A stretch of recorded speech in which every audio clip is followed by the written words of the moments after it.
বাড়িতে একটা air fryer থাকলে এত সুন্দর পাউরুটি কত ঝটপট করে তৈরি করা যায়। এই মিনি বানসগুলো মাত্র 8 মিনিটে তৈরি হয়েছে। 2 চামচ চিনি, সঙ্গে ছোট্ট 2 প্যাকেট গুঁড়ো দুধ, উষ্ণ গরম জল দিয়ে গুলে নিয়েছি সবটা। তার মধ্যে দিয়ে দিয়েছি 2 চামচ ড্রাই ইস্ট। এটা ইনস্ট্যান্ট ইস্ট, আর আধ ঘন্টার মধ্যেই এরকম ফার্মেন্ট হয়ে গেছে। এবারে 500 গ্রাম ময়দায় 1/2 চামচ লবণ দিয়ে এই মিশ্রণটা ঢেলে উষ্ণ গরম জল দিয়ে একটা নরম চটচটে ডো তৈরি করে নেব। এবারে রেস্টে রেখে দেবো 2 ঘন্টা। 2 ঘন্টা পরে ময়দাটা জাস্ট ডাবল হয়ে গেছে সাইজে। হাতে একটু বাটার লাগিয়ে এই ময়দাটাকে আরও খানিকক্ষণ একদম মসৃণ করে মেখে নিতে হবে।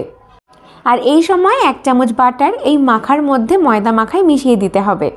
ব্যাস, ময়দা রেডি।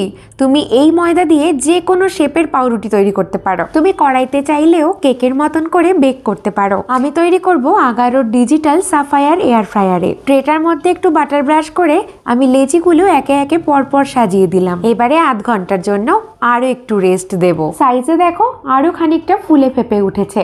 এবারে আমাদের কাজ শেষ।